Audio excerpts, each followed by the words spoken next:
What's up, everybody? Marvel the Cross 316 back with another comic book flashback. Today we are looking at the Amazing Spider-Man issue number 129. This issue was released in November of 1973 and the cover date is February of 1974. And today we are looking at the first appearance of the Punisher. And he is by far one of the most popular characters of the modern era. He's by far the most important character of the Bronze Age. This is one of the most important Bronze Age keys, a very expensive key to own. This is what all collectors are looking for in trying to attain for their collections, including myself. We also have the first appearance of the Jackal. He's this mysterious villain that debuts in this issue as well. As you can see, it's this guy right here in this green costume, and he has a vendetta to basically kill Spider-Man, and he has hired the Punisher to take out Spider-Man. And so why is this taking place? Why in the world is the Jackal trying to hunt down Spider-Man and kill him? That is something that we will have to discover together as we look at these next few issues. It's going to be quite the story that Jerry Conway is going to put together here for us. This is a very classic story, and so we have a great looking story today. Before we get started, as always, got to give credit where credit is due. This issue is brought to you by Jerry Conway. As I was saying, wrote this issue. Rest in peace to him. Ross Andru as the primary artist, we along with Frank Giacoa and Dave Hunt as on the inks. We have Dave Hunt as the colorist as well, Jay Costanza on the lettering, and Roy Thomas as the editor.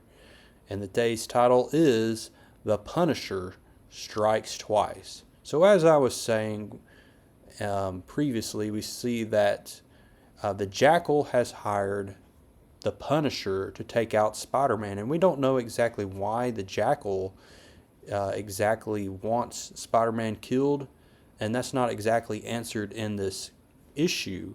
But what we do know for certain is that this character right here, the Punisher, is a skilled gunsman. He's definitely skilled at his craft, and he is going to hunt down Spider-Man because he believes that Spider-Man is a menace. And he says right here that he needs to get his gun checked out by the mechanic here who has created this rifle, just so that he can get this assassination attempt correct. Because the Punisher, he always just wants to do basically one-shot kill. He doesn't want to make multiple attempts on the life of Spider-Man. He wants to do a one-and-done sort of deal. And so the Jackal definitely has hired somebody that is very dangerous. And he's going to go after Spider-Man, as we will see as we turn the pages here. We see Spider-Man swinging through the city, and he is just about sick of webs swinging through the city. He's pretty much down on his luck. He's still recovering from the death of Gwen Stacy. And not only that, but he's wanted for murder because the Daily Bugle has published in the newspaper that he is a menace and that he is responsible for the death of Norman Osborn. Well, we see here that Spider-Man is going to take down these common day crooks here. And we just got some great action panels here by the great Ross Andru, as we are in the Ross Andru era of the Amazing Spider-Man. Ross Andru was the primary artist of the 1970s for the Amazing Spider-Man title, as John Romita Sr. Stepped aside, and he was going to basically become the art director of Marvel Comics. He basically allowed Ross Andru to come into prominence. And so for the next, I would say, 30 issues, Ross Andru will be the artist on the Amazing Spider-Man. And so we have great action scenes. We see Spider-Man is taking down these criminals, leaving them for the police, and hopefully Spider-Man's able to capture some good action scenes with his automatic camera, so he can go to the Daily Bugle and get some money for these photos, as he's going to make his way towards the Daily Bugle as Peter Parker. We see here that Spider-Man is on his way to the Daily Bugle, and he's just reflecting on everything that's happened, and he's not on the best of terms with his roommate Harry Osborn, and he doesn't want to put his name out, and he doesn't want to defend himself in a court of law to clear his name of being a menace, because if he does, that could put Harry Osborn at even more, there would be much more controversy there with Peter Parker and Harry Osborn, to the point where they would never even want to speak to each other again, because Harry would find out that Peter, as Spider-Man, was in that fight with the Green Goblin. So he definitely doesn't want Harry Osborn to find out that Peter Parker is Spider-Man. So we see here Peter's going to walk into the Daily Bugle. We see that Betty Brant, who is engaged to Ned Leeds, is going to invite basically Peter Parker to their Christmas Eve party. So hopefully Peter will be able to make it to that. And of course, Jameson is always in a bad mood. He doesn't want to see Peter Parker. All he wants is some photos of the Punisher. The Punisher is basically the big star, and everybody's talking about him. We see at the New York Star, people have already captured some photos of the Punisher. And Jameson doesn't care anything about wanting pictures of Spider-Man. He wants pictures of the Punisher. So Peter is now going to leave the offices of the Daily Bugle so he can track down the Punisher and hopefully get some good photos of him so he can make some money. So as Peter exits the building, he's swinging through the city, we see that the Punisher is looking through his scope, and he is going to aim at Spider-Man. Spider-Man's spider sense goes off, and he just so happens to get out of range of this big explosion of this from this gun. As we see the Punisher is firing at Spider-Man midair, and Spider-Man sees the glint of that silver gun. And so now he has tracked down the Punisher. He's like, my goodness, I was looking for the Punisher, but I didn't want to attract his attention in this manner. So the Punisher is leaving the scene of the crime, and he's trying to get away from Spider-Man. And Spider-Man's realizing just how acrobatic the Punisher really is. And so the Punisher, being a skilled gunsman and also having experience in the Marines, grabs this gun from this chimney, and it's like a spear gun, and he fires it, and it has some sort of titanium alloy wire that basically bundles up around Spider-Man, and he's bundled up like a thread on a spindle.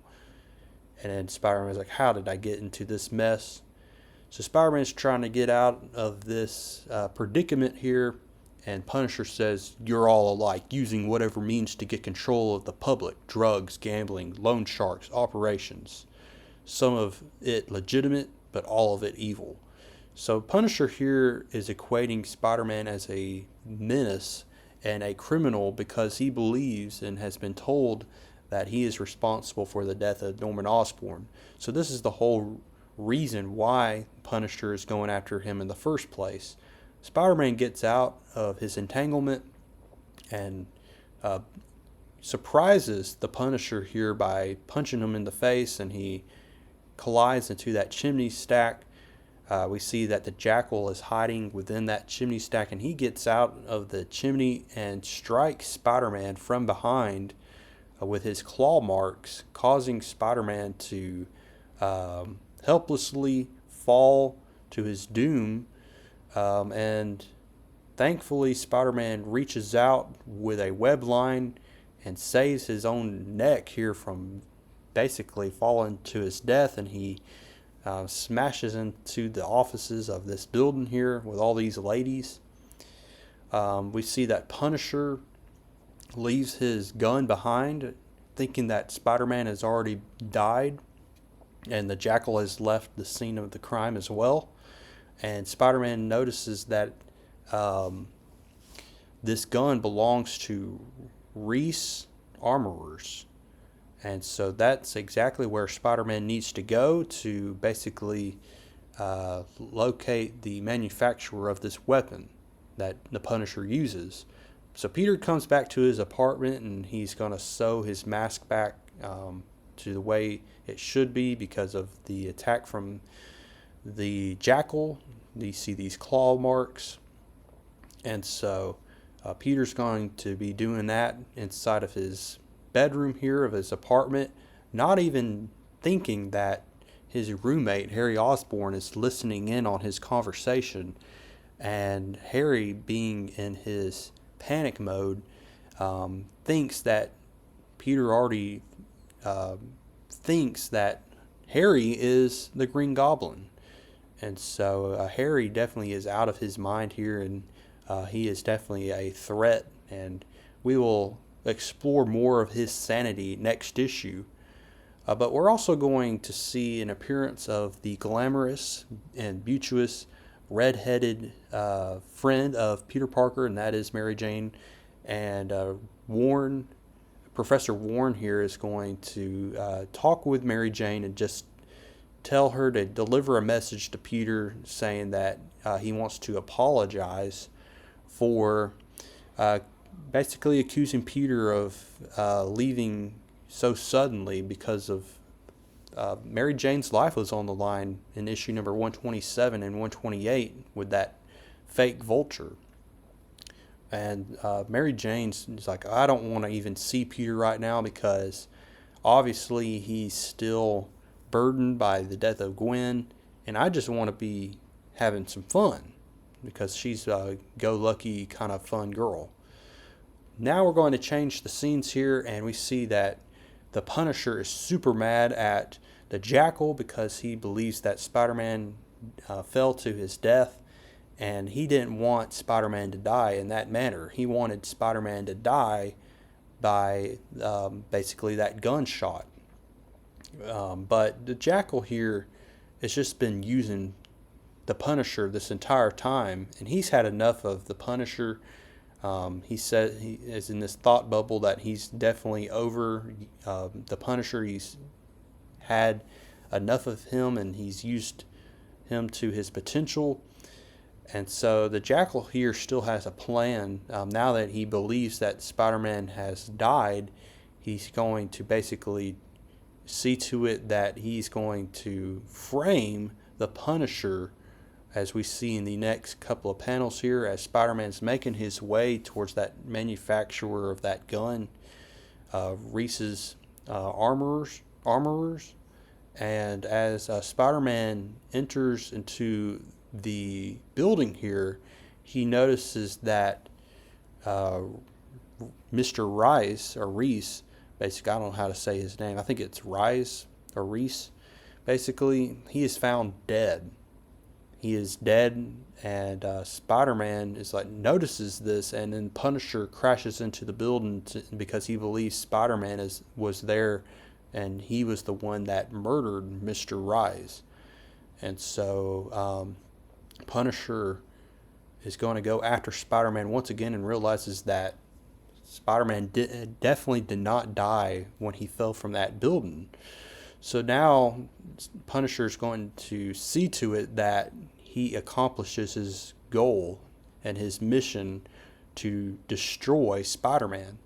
And Spider-Man's going to have to convince the Punisher here in these next couple of panels here that he is innocent and that he's not the one that's responsible for the death of Mr. Rice. And in fact, because of the claw marks on the back of the neck of Mr. Rice, we can put two and two together and we see that the Jackal was the one who was responsible of murdering this innocent man right here. So now Punisher puts two and two together and he realizes that he has been set up this entire time. He was used by the Jackal, and the Jackal is trying to frame the Punisher just to get rid of him, basically, so that the Punisher would be arrested by the police. But we see here that Punisher definitely does not appreciate being used by the Jackal, and now he realizes what a fool he's been this entire time, and thinking that Spider-Man was a villain when in fact he is one of the good guys, as Spider-Man lets him know. And so the police show up and Spider-Man is left being seen by the police. So just so much unfortunate things are happening to our favorite web swinger. Not only is he being accused of the death of Norman Osborn by killing Norman Osborn, but now he's going to probably be tied into this murder of Mr. Rice as well. We see as Spider-Man swings off, the Jackal notices that Spider-Man is still alive and that he still has plans to destroy him. And we will find out exactly how he will, or what he plans to do next issue, as Hammerhead, someone we haven't seen in quite some time, is going to make his reappearance in issue number 130. So I hope you like this issue. We have a lot more to unravel here in this storyline. It's going to be probably at least 10 issue. It's going to be a 10-issue storyline that we're going to be looking at here in Amazing Spider-Man, all constructed by the great Jerry Conway, who wrote this story. And so we have a lot to unravel in the next coming issues and discover who exactly is the Jackal. See y'all next time, and go ahead, like this video and subscribe if you have not.